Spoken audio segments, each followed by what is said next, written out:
Welcome to the Sport and Crypto podcast, where we talk to leaders in sports and Web3 about their journeys in this crazy world. On episode 7, I am joined by Nigel Eccles, who is the co-founder of BetDEX and Vault, and he was the co-founder of FanDuel, amongst a lot of other things. Nigel, thanks so much for joining us on the show. Thanks for having me. Why don't you tell the audience a little bit more about what you're focusing your energy on right now? Yeah, so my main focus right now is Vault. Vault is a new digital music format.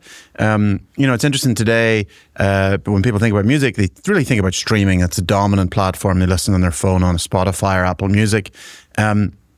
But what we know with fans and what I know myself is that people love collecting music. And so back in the 90s, it was CDs. In the 80s, it was vinyl. And vinyl's actually seeing a resurgence. The problem with those two formats is, well, nobody has a CD player or record player. And even those formats, even if you did have that player, it's not very convenient. You can't listen on your phone. They degrade. So we said, well, how about we create a new format that is purely digital, so people can listen to it on their phone, but is scarce. So we work with the artist and we create an EP or an album or a single that there's only 100 or 200 versions of, and they sell it. Now, it's built on blockchain, so every one of those singles or albums is an NFT, but that NFT unlocks that media, downloads it to your phone, and then you can play it. So and our focus is sort of mostly right now it's indie rock in New York, but we're like spinning up Nashville. We're actually spinning up in Amsterdam as well. And the idea for artists is that this is a new revenue stream on top of streaming where they can really sell something to their top fans. That sounds awesome. I mean, I joked with someone the other day that for Taylor Swift's recent tour, she basically did an NFT but physical. Right. Yeah. She sold the CD, right, and you got like early access to tickets. That's right. And she's also done, like, she is such an innovator, and it's interesting. I think the industry needs to look more closely at what she does and not think that only she can do it, because, for example, she's dropping vinyl that some of those songs are only in that vinyl format. So if you want to listen to that song, you've got to buy the album. And you know what? She sells a lot of vinyl. And so other artists can do it. Like, no one has the reach that she does, reach and intensity, but there are smaller artists that have super engaged fans. If you said to them, hey, the song is not on Spotify, you can only buy it in this format, they absolutely would do it. And that's what we're working with artists. At the moment, the problem is that, artists are under monetizing their top fans, and they're like selling them caps and merchandise. And we're like, you should sell them their music, like create something exclusive. Your fans will eat it up. So that's the idea behind Vault. And talk to us about BetDEX as well, because that's the other company you're juggling. The other company. So I started BetDEX 2 years ago with two co-founders. I'm the chairman, non-executive chairman. The idea there is that 20 years ago, I was an early employee at Betfair. BetDEX is very similar to Betfair, but I'd say when I left in 2003, I even then felt that we weren't necessarily innovating enough. And I sort of, as I've watched that company over the last 20 years, the interface just went into stasis. It felt like there was they actually invented a lot of things like in-play, but no one would know that because that wasn't the first experience of in-play betting. It wasn't on Betfair. And we felt that there was an opportunity to build a new version of Betfair, but doing it in a decentralized way and in a permissionless way. So the way to think about it is there's something like 10,000 different sports books in the world, and that's an estimate. It might be 20,000. There's a lot of these are in Asia, and no one really knows who owns them. But you can think of those as all isolated liquidity pools of bets. And what we want to do is to basically create the plumbing that all of those books could share bets with each other. And so the way BetDEX works is the brand name is BetDEX, but BetDEX is built on this Monaco protocol. Monaco protocol is basically a way for sportsbooks to talk to each other to basically trade bets with each other. And so what happens is user comes into BetDEX, says, I want to place $100 on Man United at 2.0 or whatever odds.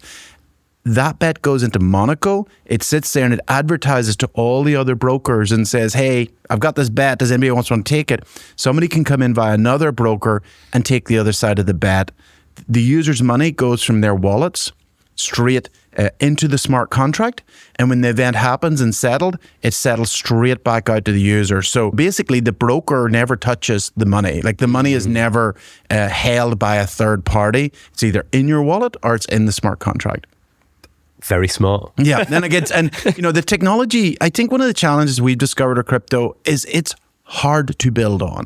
My estimate is it probably takes 3 times as long and costs 3 times as much to build an equivalent Web2 product. But the opportunity, if you can build this, is so exceptional, because now we can say to sports books, hey, you can plug into this liquidity and no one can rug you, because this is actually a shared infrastructure that we're all sharing in.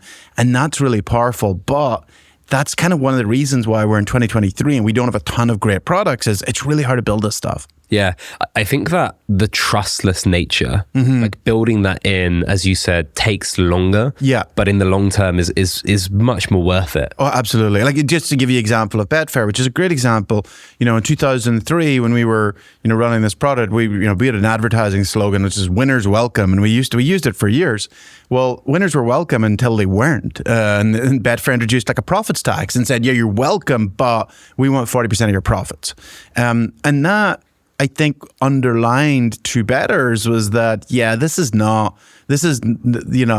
we are totally beholden to this company. Betfair was a monopoly, or certainly at the time. There's smaller competitors now, but in effect, everyone grumbled, but everyone paid it, right? And it was because the liquidity was there. The liquidity was there, and they were a monopoly, and they had no choice.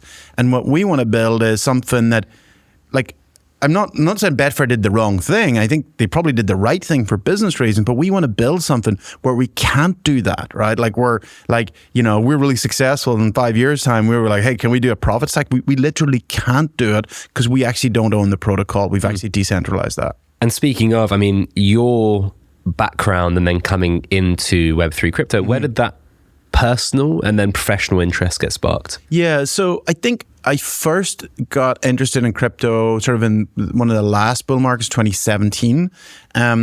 But one of the challenges, I love building consumer products. I have no interest in building infrastructure. Like, hey, I built this new L1 that, somebody else can go build something useful on. It's like, sure, but it's just not what I like doing. I like building a product I can put in a consumer's hands, and they're like, oh, this is cool. We could do this. We could do that.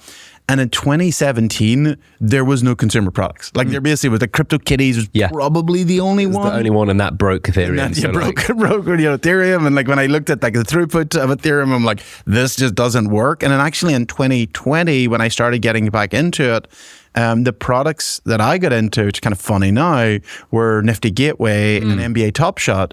And the reason was they were consumer products. They allowed credit card, and they were fast. And they actually had a consumer proposition. And I'm kind of surprised that 3 years later, we don't have a ton more like that are have a clear proposition that users can come in and you still have the benefit of being on the blockchain. I can take those NFTs off and self-custody them, and I have, but those were early innovators. And that's what we need to do in crypto, is to kind of come to the user. This whole idea that we're going to teach in the next billion users to self-custody and learn, seed phrases is a fantasy. What we have to do, no technology ever works like that.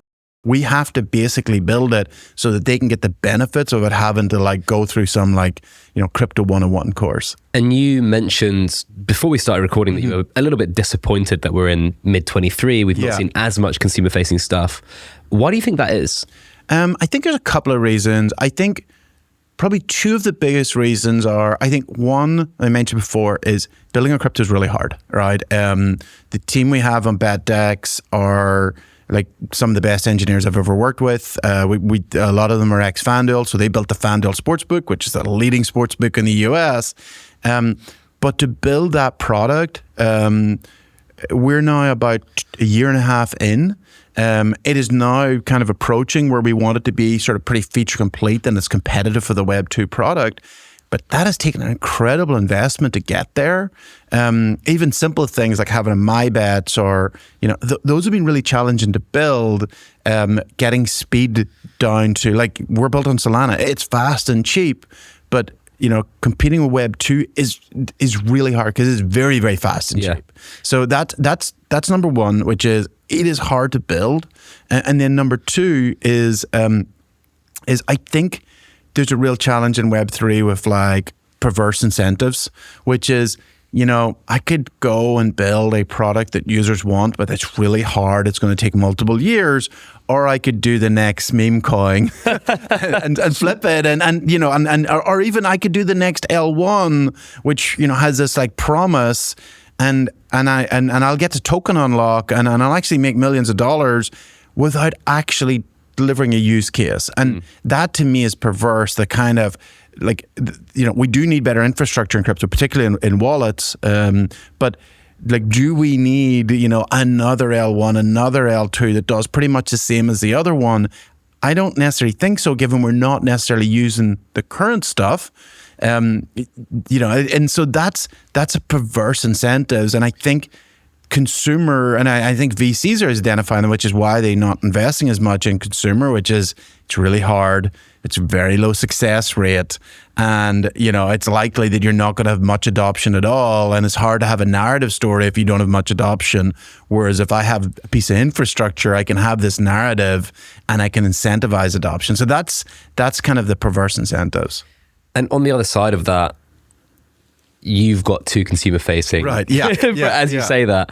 How well have Vault and BetDEX done so far in terms of, give us some cool stats? Yeah, so BetDEX, I'll cover that one first. It seemed great growth this year. I think our weekly volumes are up something like 20x on the start of the year. In terms of volumes, I think we're in the region of several 100,000 a week in traded volume, which is great. And not all of it through BetDEX. That's through the Monaco protocol. That's really important to us as well, is that I often talk about BetDEX. BetDEX is a demo tape for Monaco, right? Like success for us is that Monaco is successful, not necessarily that BetDEX is successful. We want BetDEX to be successful, but we want to show it to other people that they should be plugging into Monaco as well, because BetDEX is fundamentally built in Monaco. And have other people plugged in yet? Absolutely. Yeah, we've got a number of other brokers built on, and it shares liquidity and it works seamlessly. Awesome. And then Vault? With Vault? Yeah, so Vault is seeing very strong growth. It's a two-sided marketplace. So on one side we have the artists, and the other side we have the fans. The artists come first, right? Like, there's no point bringing in fans if there's nothing for them to buy. And also, people aren't music fans. I'm a Taylor Swift fan, right? Or like the artists that we have, like a lot in the New York indie rock scene, like Sid Simons or The Cave or Telescreens. I'm a fan of that artist. Am I going to buy of another artist? Maybe, but much more that if it's an artist that I love. And so our focus has been bringing in those artists and then giving them the sort of tools that they can then market it to their fans. And so growth there has been really strong. I think last month, in July, we had about 15 drops. This month it's going to be 30. Next month we're on track to do about 40, 45. So we're seeing a really nice ramp up. And that's a trajectory we want. The other thing is with Vault is we're not actually after mainstream artists. Like, we literally have turned down conversations because, and it seems crazy, but we need to get authenticity with emerging artists. They're the ones who really want this and really need it. So mainstream artists actually do quite reasonably well at streaming. Emerging artists do terribly well. Like, the awful out of it. Like, they don't, you can see an artist, just to give you an idea, if you get 1 million streams on Spotify, that's worth about $3,500. Getting to 1 million streams is quite hard, right? Yeah. And so we can work with artists and we can say, and that might take you a year, we can work with an artist and we say, hey, if you've got a really dedicated fan base and we'll price like an EP at $25, we need to sell about 120 of them for you. Like, if you've got 120 to get to the same 10 million streams. And so we've been doing that with some artists. And so that's the opportunity. And what we're saying to them is, and it's not either or, right? So it's, put your album out on the DSPs, which is Spotify, but let's create a deluxe version and let's sell that to your top fans. And also, it's a funnel, right? Because where do artists make the most money nowadays is touring. Right. And so, like, if you're going to sell directly to your super fans, you can then upsell them into touring. Well, it's actually funny. For emerging artists, touring actually is a cost. Yeah. Touring is very profitable for the major artists. Like obviously Taylor Swift's doing phenomenally well, but for a new artist, you're actually trying to build a fan base. And so they actually normally, even mid-tier artists will often lose money touring. And so often actually when you talk to artists, when they talk about revenue streams, merch is one a really big one, which is kind of crazy, right? Yeah. It's like they're creating something that their fans love, and they're making money from T-shirts. So that's crazy, right? And so that's what we're trying to like. And when we talk to fans, like, what would you pay for? And they're like, more music, right? Like, I love this artist, and we're like, oh, there's currently no way for them to do that, and that's where the Vault format comes in. Just shifting gears a little bit. You're obviously a successful entrepreneur on the Web2 side, a budding successful entrepreneur on the Web3 side. When you're having conversations with old friends, old colleagues, and you're like, I'm building 2 companies in crypto. Yeah. How do some of those conversations go? Like, what do you have to explain to make them see the magic of this industry? Yeah, it's been really interesting for people really outside crypto. I've had a number of people like, oh, crypto's dead. Like, oh, I thought crypto was dead kind of thing. And I think the funny thing is I think we had a little bit of ambivalence about the boom nature of crypto 2 years ago. Like, it was great. We raised a lot of money, particularly for BetDEX, and benefited from that. But the level of scams and just like nonsense projects that were launched that like had no really had no footing and no bearing and solving a user problem, I think that was really bad, and it was kind of embarrassing. I remember watching a program on CBS about like the metaverse and NFTs with my 10-year-old daughter, and I kind of felt embarrassed to be in the industry, to be honest. Like, I'll be totally honest. Like, it just the ridiculousness of it, and the people were making millions of dollars from art that the people who collected it like didn't care about art. Like they suddenly they were a big fan of this artist, and it was bullshit, and we all knew it was. And so I found that sort of slightly uncomfortable. The bear market obviously is a lot worse for fundraising, but for building it genuinely is much better, right? And certainly when I've talked to friends, I don't really talk to about the crypto element. I talk about the benefits. And like, that's like, if they're into music, I'll talk to them about music they love collecting, right? And a lot of people collect vinyl now, and so they get that. And then I show them, say, well, what if you could, instead of buying a vinyl record, which is really clunky and not very portable, what if you could buy it on your phone, but you would own it? And that gets them interested. And they're like, oh, do you have this artist? And we're like, give us some time. They usually ask for like Taylor Swift. And I'm like, okay, I'll see you in 10 years. Can I start you a little smaller? So that I always talk about the benefits, and similar with BetDEX, we talk about, and there's one area, one class of user where BetDEX is particularly interesting, which is your sort of professional and aspiring professional user, where like in the US, like you just get shut down, right? You'll get limited to $1 bets. Like there's no sports book in the US advertises winners welcome, because they're not. And so, but it's the same in the UK as well, like outside of Betfair.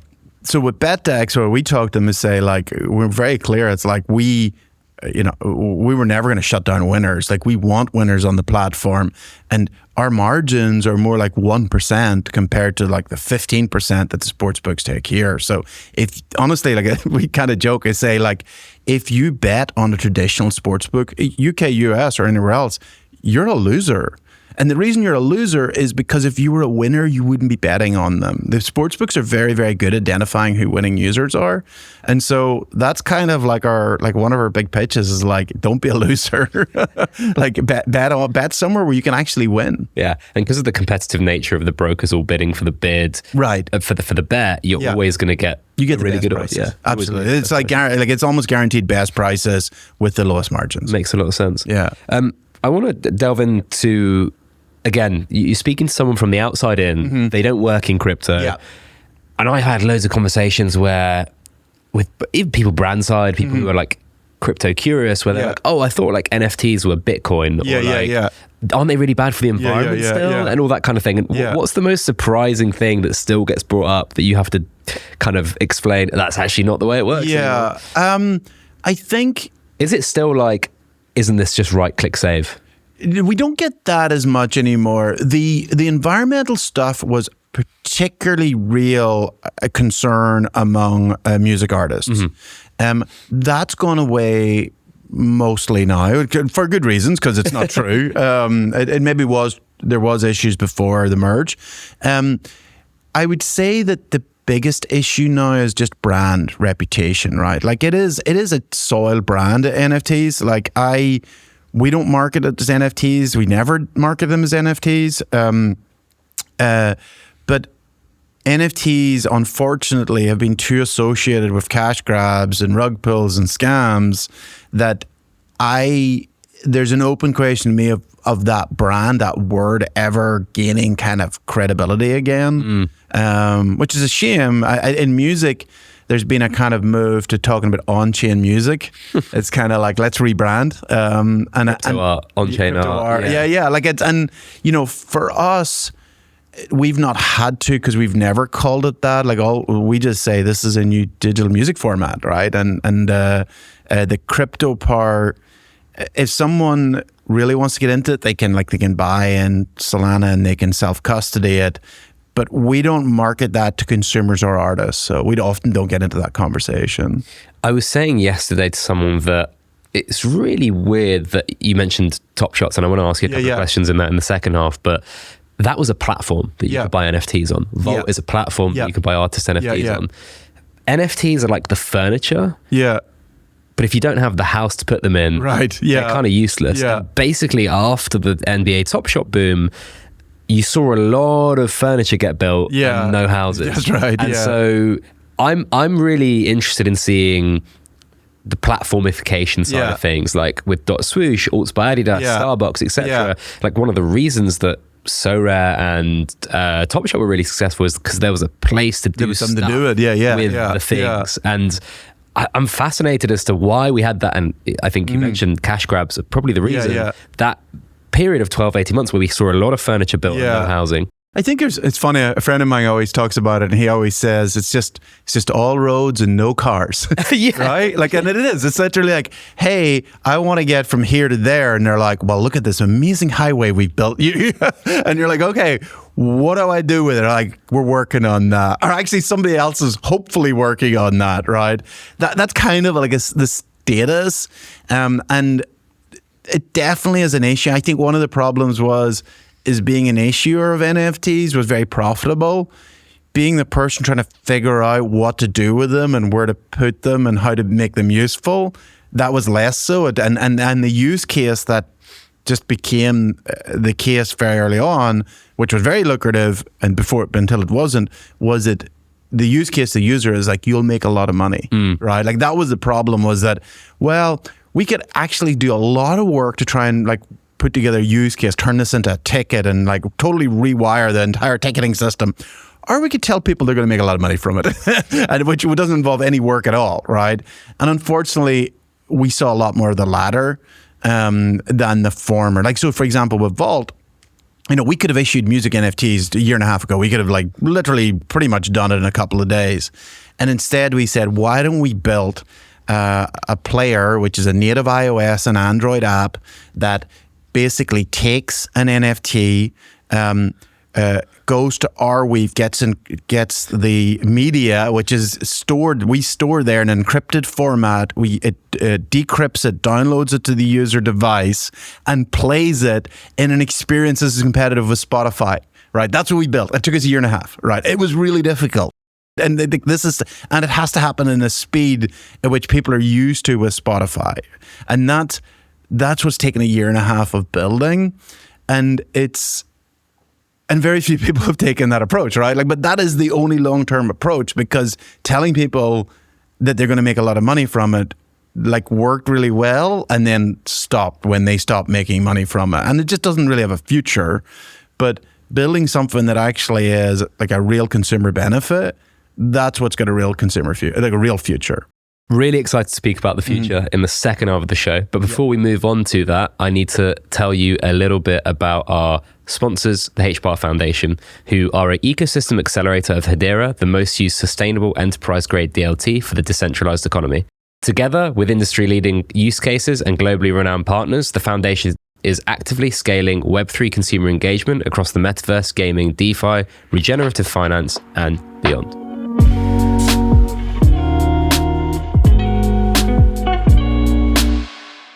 So let's talk a little bit about the sports market specifically. You mentioned NBA Top Shot being one of your onboarding moments. Why was it so good? Yeah, so my background, actually in 2019, I started a sports cards business. And we got into, one of my co-founders super into sports cards. And so Top Shot was a very natural innovation, which was like, and it was quite funny. I remember having this discussion with him and he was like, I don't get it. Like, it's just a picture. Why would it have any value? Like, why would anybody buy it? And I'm like, you literally spend thousands of dollars on pieces of cardboard, right? Every month, right? Like, he loves them, right? And he's collected them since he was a kid.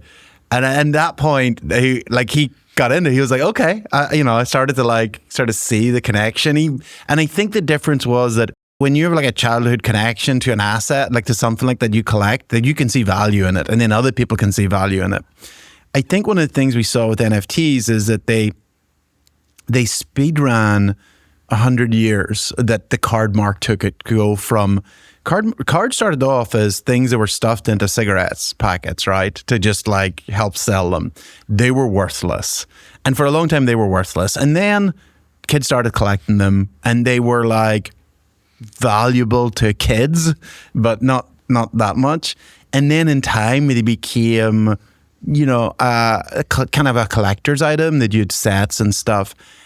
Then they started to appreciate in value and became like investment assets. So like, oh no, these actually have accrued in value and they're actually a good investment. And then the speculative mania hit I think it was in the 80s, and we had it's called in the junk wax era. We had massive supply. So pretty much what happened in NFTs. And then obviously inevitably everything crashed and everything stayed crashed. Although with some like resurgence, but in 2020, the sports card market boomed, and then 21 and 22 it crashed again. But basically NFTs kind of did that in 3 years. Like in 2020, you could have gone and bought a Beeple for $1 on Nifty Gateway, right? You just rock up and you're like, oh, it's a Beeple, right? And by 2021, there was one of them going for $69 million, right? Like that's how quickly it went from insane, worthless or like worth $1 to being something that was worth a huge amount. So, and I think, so NFTs have followed that 100-year trajectory in like a space of about a year or two, which I think is incredible. I think they maintain their kind of, they stay as an interesting collectible asset. The challenge with them is always going to be that like value always is completely correlated with scarcity. And it's very easy to create NFTs, incredibly easy to create them. And so what you have to do is like how do you create ones that have real scarcity? And that's the value accrues. So that market I think is interesting. And it's kind of like a collectible market, but collectibles isn't that big a market. Like sports card market is probably like a couple of billion a year. Anything between 15 and 40. That's but that's for everything, right. Shirts and balls and like boots, it's whatever. An interesting market. I think where NFTs get really interesting is where you use that technology to unlock an even bigger market. So for example, let's take music. So the vinyl market in North America is over $1 billion. This is for a format that is barely usable, right? Like to be totally blunt, like you can use it when you're in your living room and you've got your record player and you're willing to get up every 25 minutes and flip the record, right? So that's about $1 billion. But even bigger than that is the music market in North America lost $10 billion over the last 20 years. It's actually $10 billion smaller because of top fans no longer spend, like 20 years ago, they were spending $1,000 a year. How could you help bridge that? Well, NFTs is a way to actually create a format that is, so basically that's just one example. In sports, it's like, well, how do we create scarcity, but how do we create and how do we extend the NFTs to be able to do something? And so obviously 2 areas. One is fantasy sports. I think that's where So Rare have done a really nice job of like, okay, these are valuable because there's a really cool game here. You can play with them, and there's it's a resource management game. And the other area that's kind of would be interesting is ticketing. But that's a really complicated thing to do. There's a lot of rewiring, and so that one I don't think we've seen as much progress. But that's where I think NFTs become much bigger than just sort of being a collectible. That's really interesting, and I was going to ask about ticketing and so on and so forth. Aside from the fantasy gaming, the kind of digital collectible and ticketing, is there anything else? I mean, we were talking off air about DAOs and how actually of all the DAOs on the consumer facing or cultural side, sports is actually having a little bit of an interesting moment, because over the last 6 months we've had like Kraus House get name checked as a potential buyer of the Phoenix Suns, Lynx DAO buy a golf course, Karate Combat transition into a DAO. Quite interesting. Yeah, so those 3 are all great examples, and actually they are probably the best examples of all DAOs, right? Like not just within sports, but candidly, DAOs have been a massive disappointment over the last 18 months. Like 18 months ago, they went to buy the Constitution. We're like, what we could do if we had a DAO, in terms of like 18 months later, well, like, what have DAOs done? Yeah. And not a lot, right? Outside of those 3 examples were actually, I think, are really interesting. One of the challenges with DAOs is, how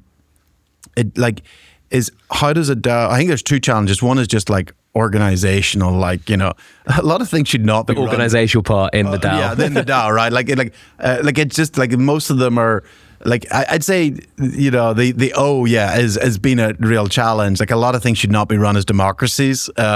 Startups are naturally chaotic, and you need to have leadership. And I think a lot of DAOs discovered that you can't just delegate leadership. You have to have a direction and a purpose, and you have to have somebody to like keep you on track. The other challenge I think with DAOs is, I think whenever you're like buying real world assets, you start to run into real world laws, right? Like, and so you have to start to think about like, well, is this a security, and is this, what is the rights and responsibilities of a DAO member? And these are like, these are real world things. These are like, unfortunately, things as adults we have to deal with, and we can't just say it's decentralized and sort of say it's a DAO. That actually, there are courts that will, and actually there's been recent legal rulings to like say, actually, as a member of a DAO, you have responsibilities here, legal liabilities. And those are sort of like bigger challenges I think a lot of DAOs need to work through. Yeah, I mean, it's very interesting to see more than one be quasi-successful so far, and I think there's been some interesting launches from Rugby DAO, and the SailGP have got a team that is being run by a DAO. Be interesting to see how those projects go as well. Obviously, clearly looking at those 3 examples we mentioned, I had so many conversations with people probably 12 to 18 months ago from either the sports or the crypto industry, all being like, we need to buy a team. Yeah. Like, we need to, and we need to run it and give it to the fans and stuff. Almost all of those have gone badly. Yeah. And the organizational part is one, but also not actually understanding what fans want. Yeah. Like, I don't want to pick who plays left back or wide receiver. It's a terrible idea. It's a really bad idea. Yeah. And like, I don't necessarily want to pick who the coach is, because like, surely someone who's paid $8 million a year to manage a football team knows more than me about it as a fan. Yeah. And so finding that balance took ages, and a lot of DAOs or projects just died because they didn't get there. They never got to the point where you could actually put something tangible into fans' hands from a decision-making perspective that was really like what they wanted. Yeah, I think that's true. Although the one thing that I'd argue about DAOs owning sports teams is there's something intrinsically about it making more sense that the fans own the team than a billionaire owns a team, right? Like, it's like when people talk about their team, I'm like, it's not your team. Like, I hate to break it to you. You might have been a lifelong Patriots fan, but you know what? Robert Kraft owns it, and he doesn't really give a shit what you think. You know, like, and you to him are like, you know, like, he's a good guy, but like, you know, like, are you really anything more than someone who buys a season ticket and contributes money to the team, and which helps enriches him? Like, let's take another example. Dan Snyder, he's just made what, $5 billion through his mismanagement of the Redskins, or sorry, the Commanders, over the last 20 years. Like, how has that enriched the fans in any way? And so DAOs owning teams is a much better structure. And like, in a way, it's nearly like, it would nearly be better if, and one of the problems for DAOs is like, DAOs can't raise $5 billion to buy these teams. It'd nearly be better that we as fans decided, you know what, we're going to give up those sports. We're going to have new sports, and we are, as fans, are going to own these teams, and that's what we're going to support, to try and sort of like prize them away from this, you know, these, you know, 70, 80-year-old owners that like don't really care about us as fans. Like, that would be a, you know, utopian future, right? Yeah. Where it would be our team. Like, we all have a stake in it. You know, and like Green Bay is kind of halfway there, like in that it's not owned by, it's sort of like a trust, but it doesn't necessarily have like the engagement. Like, it has hugely passionate fans, just as if it's owned by nobody. But, you know, I think that the DAO could bring is more than kind of involvement of the fans in the actual decision-making process in an intelligent way. Yeah, right. Like, that's the key. In an intelligent, like, that's, you know, and in a meaningful way, like less of a, like, you know, and we've seen where it's happened. It's been like, what tune shall they play? Like, just kind of meaningless things that like no one cares about. But I think there is a right structure. Like, it took us a long time to figure out, you know, representative democracy, right? You know, we tried lots of other stuff. It didn't work. I think there's still something there with teams where there is a structure where people in the DAO can have influence without, you know, and actually have real influence in decisions, but without like getting involved in like team management and things that they should have no involvement in. People keep saying to me it might be hot DAO summer, which I keep laughing. Oh, really? At. Yeah, I don't know. Maybe this summer. Maybe next summer. Maybe next summer. I don't know. It's really interesting you say that on the like new sport front, because we've seen some examples like fan-controlled football not coming back for season 3. Yeah. I think I talked about that a year ago, like nice idea, but like this is where I see the pitfalls. Unfortunately, I think that's the way it's gone. We've seen the kind of like fan token model. Yeah. Not really, as you mentioned. Like, is there anything beyond choosing the song in the locker room? Yeah. And how much does that matter to fans? The answer is probably not that much. Yeah. There is this idea of, it's the facts that we as sports fans, I include myself in that, we are a captive audience. Yeah. And therefore you can be exploited. Yeah. And the idea that we can like move away from that is so difficult, because this is like generational relationships, right? You're talking about Nick Hornby's fever pitch. His dad takes him to a game. He's an Arsenal fan for life. Yeah. His kids are Arsenal fans, etc. Actually trying to like prize people away from it is incredibly difficult. And on the other hand, as you said, owners can just be like, well, you know, we're making $3 per head from these fans every year. Yeah. $3.30. Yeah. You know, don't care. Or like in the US, we're just going to move our team to LA, you know, because they're going to pay us more. And, you know, oh yeah, it sucks to be, you know, live in St. Louis, you know, but it's my team. You know, that's like, there's no truer demonstration that it's not your team when the owner decides to move it like, you know, 1,000 miles away. But then you win the Super Bowl, right? So. I want to go back to, you made some predictions for Web3 at the end of 2021. Yes, we're kind of joking and laughing about these, but I do think they are spin-offs for very interesting conversations. So one of your predictions was, we have a breakout Web3 native game that is mass market and fun to play and can only be done with blockchain. So that was your prediction for 2022. Yeah. And you said a football manager type game might be the most likely. Yeah. And whilst we've gotten quite close with like NFL rivals, and then we've also seen like a Illuvium or Star Atlas are going through a bad period, but like, you know, gain some traction and have some very, very hardcore fans. Yeah. For me, we found that spectrum of like Web3 within gaming, where you have like a mobile game that has some NFT stuff you can buy, all the way to like every fucking thing in this game is an NFT. Yeah. You've got a token. Yeah. The game studio is decentralized. Yeah.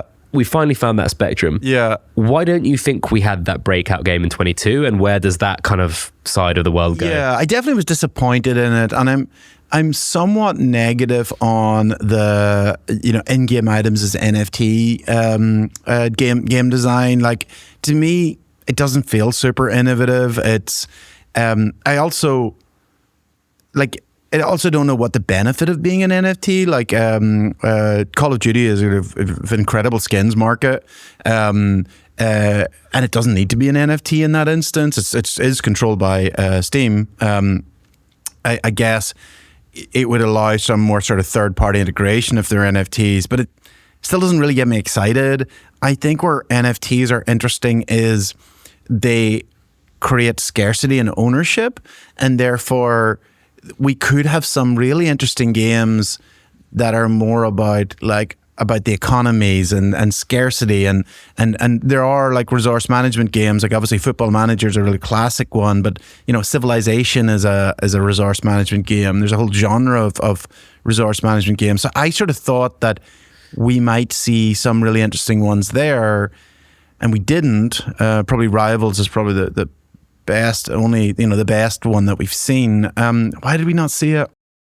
I don't know. I honestly don't know. I just I'm not really in that world. I'm more of a player. I play a lot of games, and I love strategy games like that.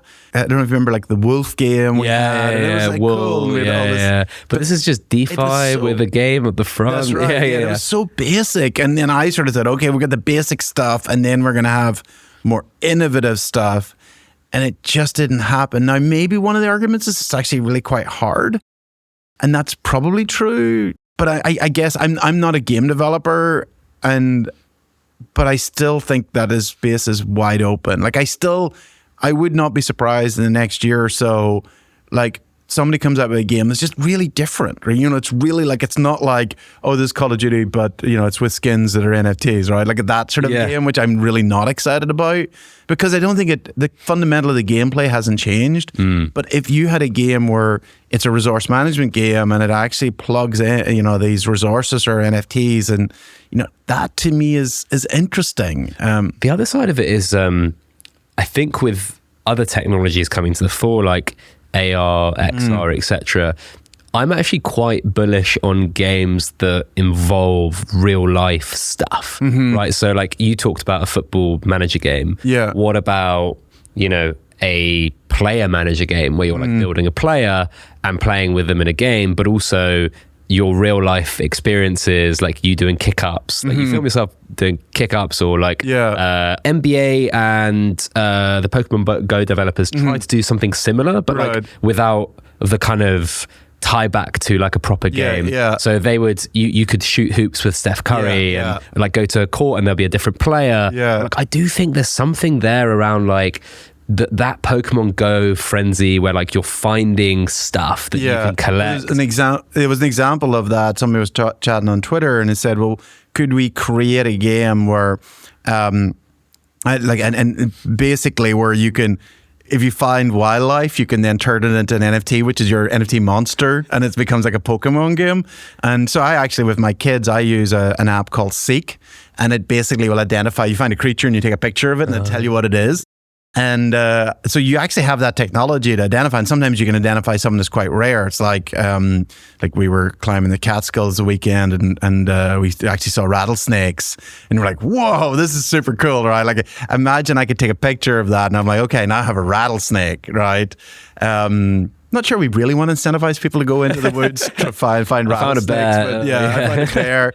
So I think there is, I guess, like the challenge of all these things is like how fun is the game? How fun is the game? And then is it gameable? Like, is it like are people like just like taking pictures of like out of a photo book? Or the fact that we're so like scattered and vague about our thoughts here makes me really think we're still very much in the experimental phase. I think so. Gaming. And I do, like, I'll tell you for a fact, and you've had these conversations as well, so many rights holders, so many brands, I think like games are like, games fastest growing industry and entertainment, like we need to capture that audience, a lot of young people, all this kind of stuff. There's a real flight to try and find a way that you become relatable to that audience. And I don't know, that there's going to be stuff.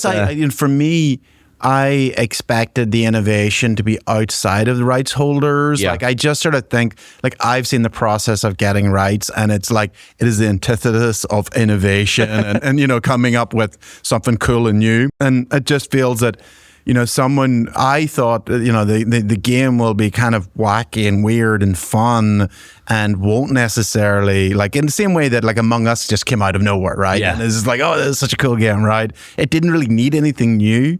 I think all the technology we have is there to build that game. I guess, you know, but I guess I'm looking for somebody else to build it because I'm not a game developer. Let's move on to your second prediction, which was NFTs gain utility, stuff like NFT tickets, claiming real world assets. Yeah. That was your prediction for 2022. Yeah. In 23, where do you kind of see that landscape so far? Yeah. So I think definitely more challenging than I realized. One of the challenges is whenever you bridge, there's actually sometimes here on Twitter just talked about an RWA, real world asset, like a bridge to a real world asset. Then you have the question, well, who makes that bridge, right? So then there's an entity that makes that bridge. And then you're like, okay, do we trust that entity? And if the answer is no, we don't trust it, then we're like, well, then I'm not sure I want to buy it because I might buy, and I imagine a house was like, you know, part of, you know, you buy the NFT, you own the house, but I don't trust the entity that bridges it. Well, I would never buy that, right? And then you would say, well, okay, I do trust it. I do trust this entity. So Circle is a good example. They issue USDC. I trust them that they have the money, and therefore I'm willing to treat USDC as worth $1. But then you get to the question and say, well, if I trust them as a centralized entity, a legal entity, then why do I use NFT? Why do I use crypto at all? Yeah. And I think a lot of the times the answer is don't use crypto, right? Unfortunately, because it's harder to put this on the blockchain. It's more expensive. It's harder to build. I think you do use crypto, and I think Circle's a good example, when you want to plug into all of that infrastructure sort of permissionlessly. That's the opportunity. But, you know, there's other instances I've been chatting to people in, you know, in supply chain management, and they were like, oh, we're thinking of using crypto. And I'm like, do you think everyone in the industry could trust a third party to track this stuff? And they're like, oh yeah, we use third parties that we trust. And I'm like, don't use crypto then. And then it's kind of intuitive, but it's because I weigh the benefits of using crypto. Like, is there a benefit of being composable? Is it a benefit of it like being able for people to plug in without? And if it's not, then you can just use a centralized entity. But, you know, and something like Circle was an example where we could trust somebody, or we had to trust somebody, but it was still beneficial to do it on crypto. Yeah, and it's on chain, right? Like if you ask someone how many dollars are there in circulation, no one knows the answer. Well, I think the Fed might, maybe, but like it's an estimate, right? Yeah. You ask someone how many USDC there are in circulation, like you can check, right? You can just go check, can look it up, and so that's a light bulb moment for some people. They're like, "Whoa, that's a real unlock." Yeah. That's really interesting. I mean, the other thing I would say about one of the challenges with, like, you know, real world assets also have real world stakeholders, right? So we're talking about ticketing.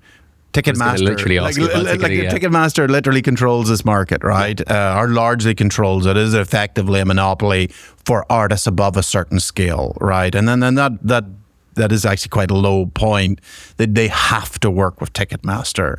And as a fan, I have to buy it from Ticketmaster. Which sucks because it's a terrible experience.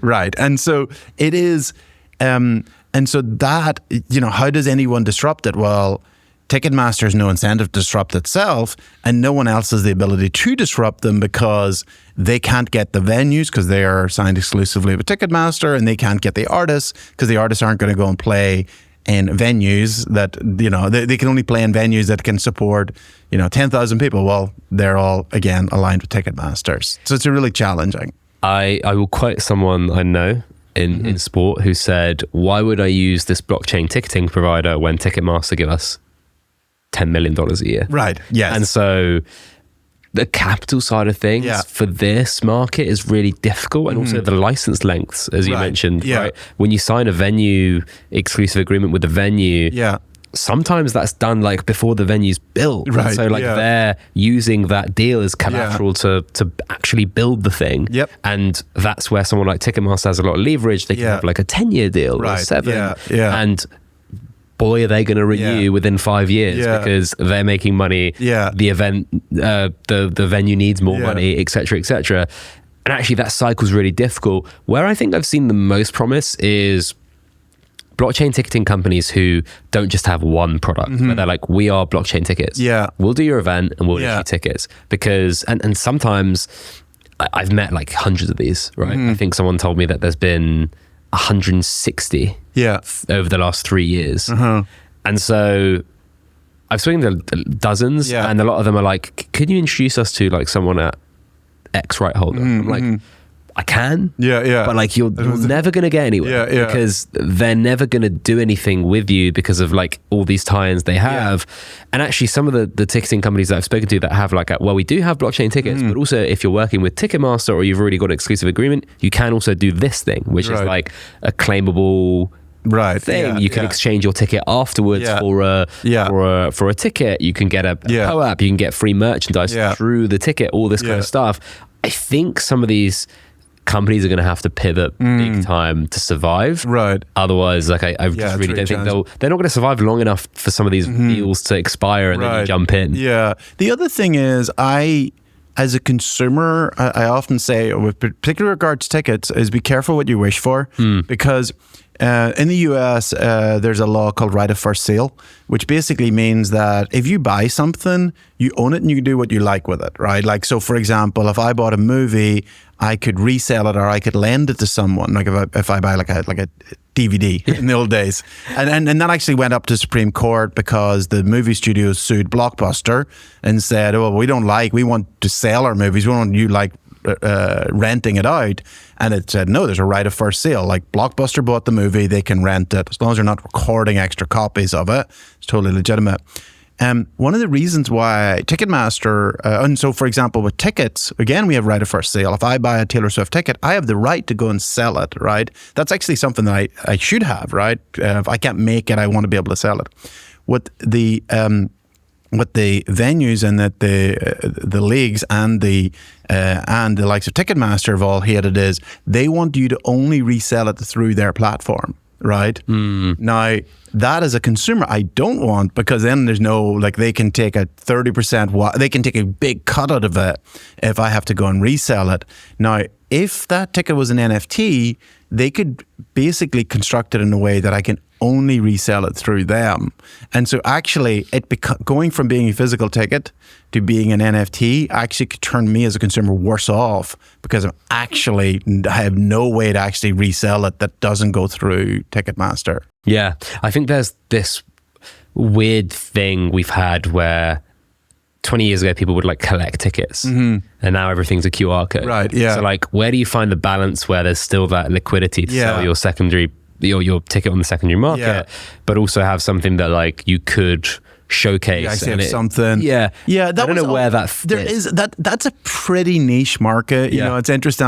People have talked about that a lot, but coming from the sports card market, which is a niche, like the ticket market is a niche within that niche. Like, so if you went to the National, which is the largest sports card market, like the event, like a huge conference, normally in Chicago, and you'll see this huge room full of people selling sports cards. You might see maybe 1 or 2 tables of people selling tickets. Wow. You know, like here's Elvis, the first time he, that and very few of them have value. It's very rare, and people like it, but I'm not sure there's many big businesses to be built on that. Unfortunately, I'm not convinced today that it's a huge thing. Where I could see it being quite useful is like sponsorship inventory and like data segmentation being like better. But again, like you have to go get the rights first. To then like prove that out. Yeah. And like the cool stuff you could do potentially with it is difficult to get. The hurdle is like not a hurdle, it's a mountain and very difficult to scale.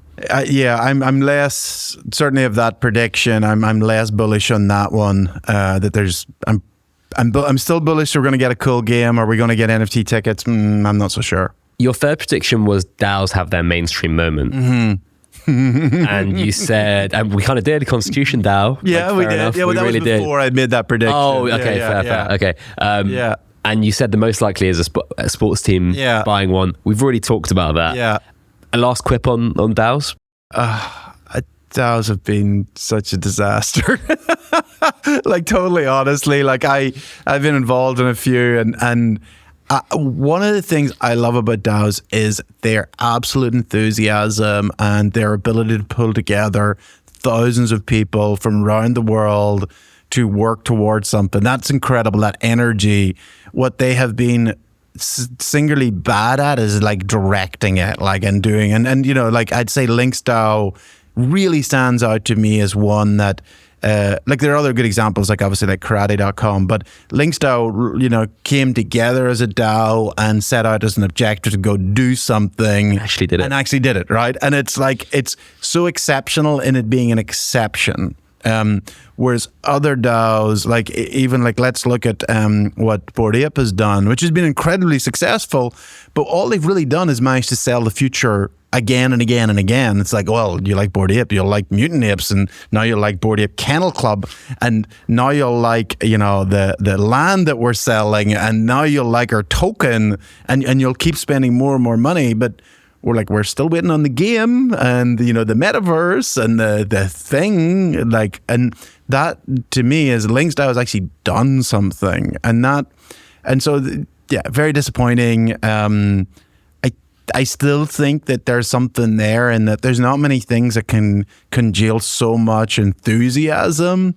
But what we need to do is to see them actually more execution and direction.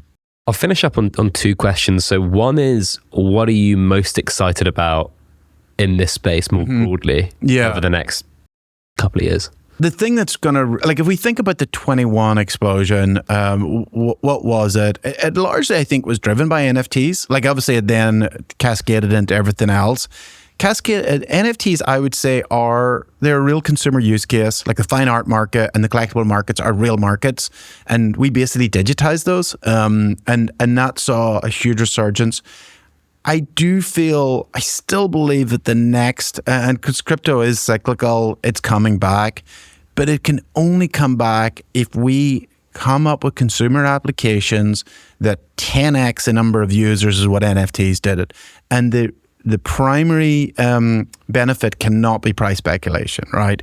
It's got to be something that feels really real, right? You know, for us, like, what I spend most of my time on is Vault, and I look at that $20 billion that's been lost in North America. I look at music artists that create amazing music and have real fans, but have to have other jobs to support them doing it. That when they play a live event, after they've paid for their Uber, they're down money. Like, that's literally, and these are artists that will fill out a 300-person venue, right? So, to me, what am I, like, maybe this is obviously hugely biased. What am I mostly excited about? I'm mostly excited about what Vault can do in this industry, which is music, which should be dramatically bigger, right? And artists shouldn't be, like, you know, shouldn't have to drive to Nashville and live out of their car for like 2 years to try and make it. They actually should do okay as a live artist, be able to sell music to their fans. So that's probably the one, and then obviously within betting, with what we're doing with BetDEX, the international sort of sports betting market is totally broken and fragmented. What I'm excited about there is that it's kind of like 120 years ago, there used to be a lot of trading in the New York Stock Exchange via bucket shops where people would just place bet on shares, right? And it didn't go in, they didn't actually buy the shares. Today, that's what it's like in sports betting. And what I'm excited about what BetDEX is doing is we're creating that digital plumbing that sportsbook can pull liquidity. And so we basically have global liquidity pools. Like, we basically have, what's Man United's odds globally to win this game?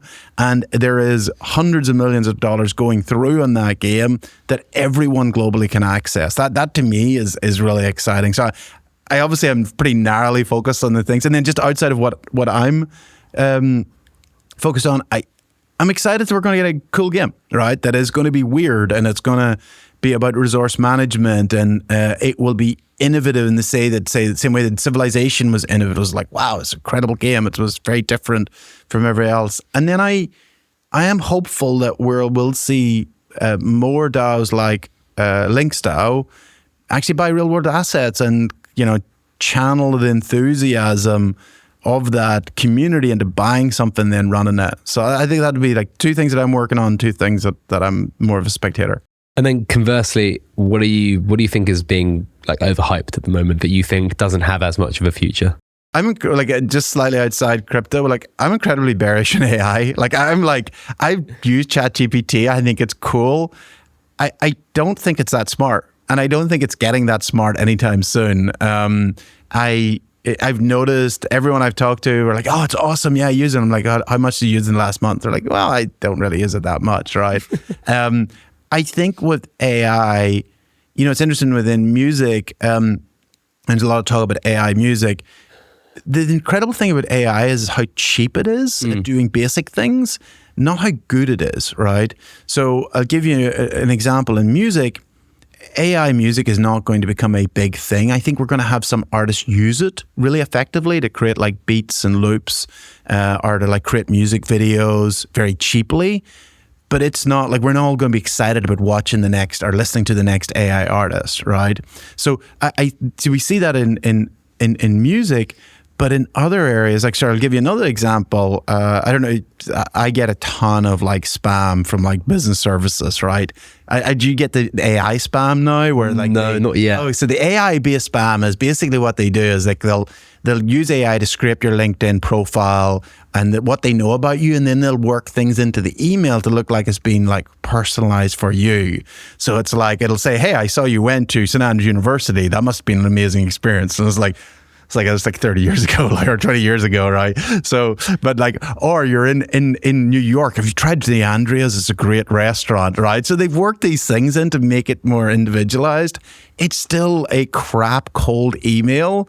And like when I've talked to our guys who do email, it's like, actually find out about what they're doing and whether what we're selling them is useful. Like, and sort of, let's have like real, like, so instead of sending 1,000 emails with this totally crap AI generated, like semi-relevant stuff, let's sell 10 emails to people that we really have. So we might do outbound to managers of artists.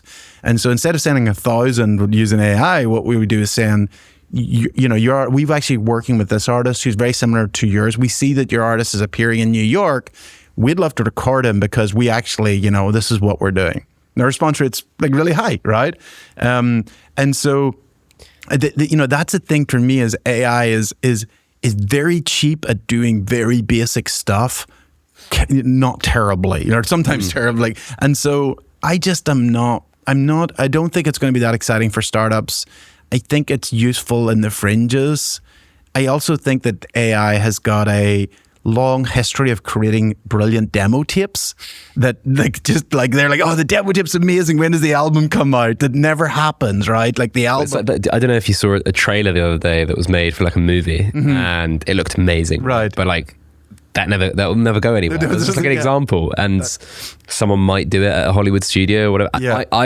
I find it fascinating sitting from the sidelines because I've been using AI tools since like 2018 for content production. So right. Like Otter AI, Descript, those kind of things, like automated, like stuff like Headliner and Opus Clips, like all these like video creation tools and stuff. And then people were blown away by the fact that you can ask this thing a question and it gives you the answer. And I'm like, this thing's been like auto-transcribing 50 minutes of content from really shit audio 5 years ago. Way more impressive. Well, it's actually, and that's the funny thing.